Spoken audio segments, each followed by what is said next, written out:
कल्पना कीजिए, एक ऐसी शक्ति जो अनादि है, अनंत है, जो इस पूरे ब्रह्मांड की हर एक बूंद में समाई हुई है, लेकिन खुद किसी रूप या नाम से बंधी हुई नहीं है। हिंदू धर्म इसे परब्रह्म या पार ब्रह्म कहता है। वह अद्भुत सत्ता जो कभी दिखती नहीं, फिर भी सब कुछ चलाती है। विष्णु हो या शिव, ये सब उस पारब्रह्म के ही अलग अलग रूप हैं। तो आइए जानते हैं उस सत्य को जो न केवल इस दुनिया बल्कि हमारे अस्तित्व से भी कहीं ऊपर है।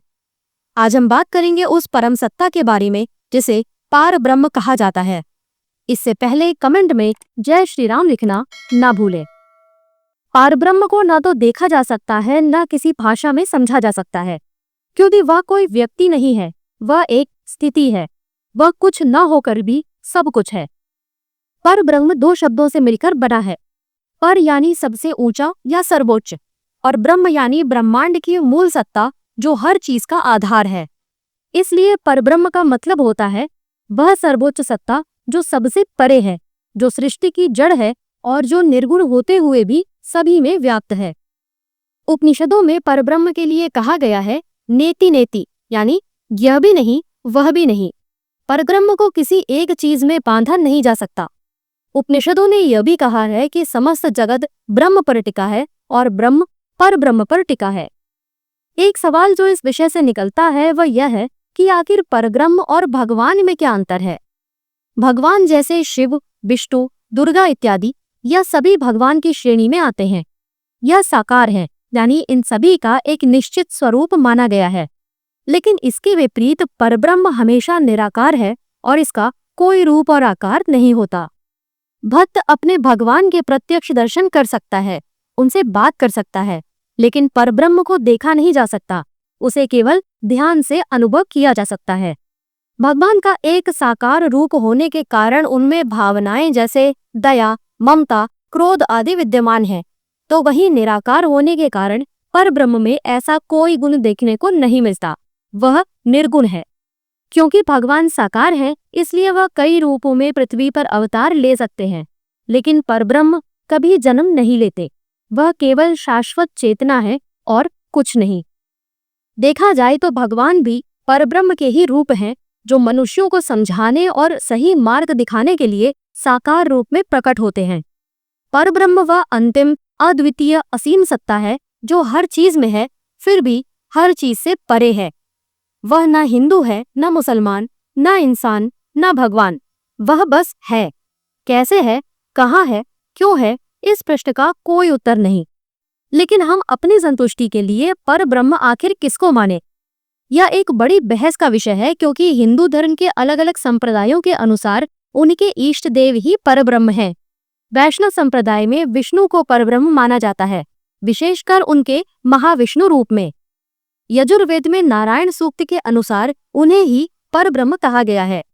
महाभारत में भी विष्णु को परब्रह्म बताया गया है। इसी प्रकार भागवत पुराण में नारायण को परब्रह्म कहा गया है।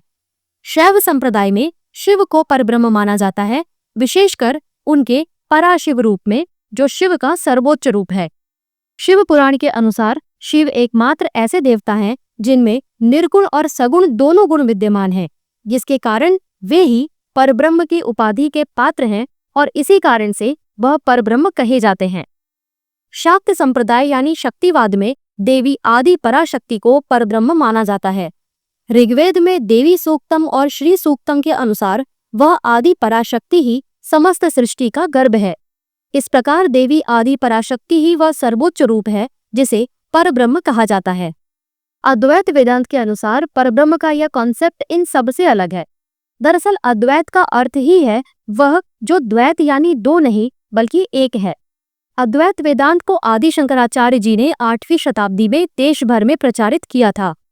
इसके अनुसार यह ब्रह्मांड, यह शरीर, यह मन सब कुछ एक ही शक्ति से उत्पन्न हुआ है। उस शक्ति का नाम है परब्रह्म। परब्रह्म कोई देवता नहीं है। वह न राम है, न कृष्ण, न शिव, बल्कि राम, कृष्ण और शिव इत्यादि सब उसी परब्रह्म की अभिव्यक्ति है। आदि शंकराचार्य जी ने कहा था, ब्रह्म सत्यम जगत मिथ्या, जीवो ब्रह्मनैव नापरः, यानी ब्रह्म या परब्रह्म ही सत्य है। यह संसार एक भ्रम है और जीव या आत्मा स्वयं ब्रह्म के समान है। हमारी आत्मा और पर ब्रह्म एक ही है। अहम ब्रह्मास्मि यानी मैं ही ब्रह्म हूँ। यह वही विचार है जो बृहदारण्यक उपनिषद से लिया गया है, जो अद्वैत वेदांत का एक प्रमुख महाकाव्य है। लेकिन इतने सारे विचारों में से सही विचार कौन सा है? आखिर शिव, विष्णु और शक्ति में कौन है असली परब्रह्म? इसका जवाब इस बात पर निर्भर करता है कि आप कौन हैं। अगर आप किसी वैष्णव संप्रदाय से हैं तो आपको जवाब मिलेगा कि महाविष्णु सर्वोच्च हैं। अगर आप शैव संप्रदाय से हैं तो जवाब होगा कि शिव ही परब्रह्म कहलाने के एकमात्र अधिकारी हैं। और अगर आप अद्वैत वेदांत को मानते हैं तो जवाब होगा कि परब्रह्म कोई देवता नहीं है, उसका कोई रूप नहीं है। तो यह प्रश्न कि असली परब्रह्म कौन है, इस प्रश्न का उत्तर यही है कि यह सभी परब्रह्म है, बस रूप अलग है, नाम अलग है, पर आत्मा एक ही है। हरिवंश पुराण के अनुसार शिवाय विष्णु रूपाय शिव रूपाय विष्णवे शिवस्य हृदयं विष्णु विष्णुश्च हृदयं शिवः। अर्थात बलवान शिव और विष्णु दोनों एक दूसरे के स्वरूप में हैं। शिव का स्वरूप विष्णु में और विष्णु का स्वरूप शिव में देखा जा सकता है।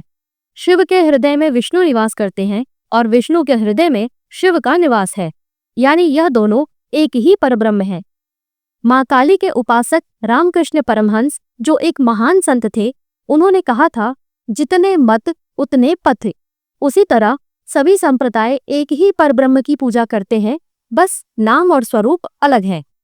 इसका मतलब यह हुआ कि हिंदू धर्म एकेश्वरवादी है, यानी एक ही ईश्वर की पूजा करता है, लेकिन बाकी देवी देवताओं और आध्यात्मिक रूपों का भी सम्मान करता है। और उचित शब्दों में कहें तो हिंदू धर्म हीनोथेइज्म पर आधारित है, यानी एक परमात्मा में विश्वास होना, लेकिन उस परमात्मा के दूसरे रूपों के अस्तित्व से इनकार ना करना। विद्वानों और साधकों ने परब्रह्म के 6 दिव्य गुण बताए हैं। परब्रह्म अपार ज्ञान से भरपूर है और यह ज्ञान सर्वज्ञ है। यह सर्वशक्तिशाली है और हर कार्य करने की क्षमता रखता है। इसका तीसरा गुण है वीर्य, यानी आत्मिक शक्ति और प्रभाव। यह दिव्यता और ऐश्वर्य से भरपूर है। परब्रह्म तेज दिव्य प्रकाश का प्रतीक है। परब्रह्म में अद्भुत शक्ति और ऊर्जा समाई हुई है, जिसके अंदर पूरा ब्रह्मांड समाहित है। इस प्रकार हम कह सकते हैं कि परब्रह्म केवल एक है। परब्रह्म सर्वव्यापक है, हर जगह है, लेकिन उसका कोई आकार, कोई गुण या कोई स्वभाव नहीं है। लेकिन वही परब्रह्म समय समय पर अनेक रूपों में प्रकट होता है, कभी शिव के रूप में, कभी विष्णु के रूप में, कभी दुर्गा तो कभी काली के रूप में। यह सब रूप उसी एक परब्रह्म के हैं। यह न स्त्री है न पुरुष, यह बस एक चेतना है। इसलिए हम देखते हैं कि सारे प्रमुख देवी देवता आपस में कितनी गहराई से जुड़े हुए हैं, जैसे हरिहर और अर्धनारीश्वर। ये सभी रूप इस बात का प्रमाण है कि मूल रूप से ये सब एक ही परम सत्ता के विभिन्न रूप हैं। समस्त ब्रह्मांड में परब्रह्म ही ऐसा है जो नित्य और अजर अमर है। इसका ना कोई जन्म है न मृत्यु, यह शाश्वत है। परब्रह्म ही सृष्टि का आधार है। यही वह शक्ति है जिससे ब्रह्मांड बनता है, चलता है और अंत में उसी में विलीन हो जाता है। साथियों, उम्मीद है इस वीडियो से आपको कुछ नया जानने को अवश्य ही मिला होगा। अगर हाँ, तो इस वीडियो को लाइक और शेयर जरूर करें। चैनल पर नए हैं तो इसे सब्सक्राइब करके बेल नोटिफिकेशन को ऑन कर लीजिए, ताकि आगे आने वाली वीडियोस आपको सबसे पहले मिल सके। मिलते हैं अगली वीडियो में एक नए टॉपिक के साथ। नमस्कार, जय महाकाल।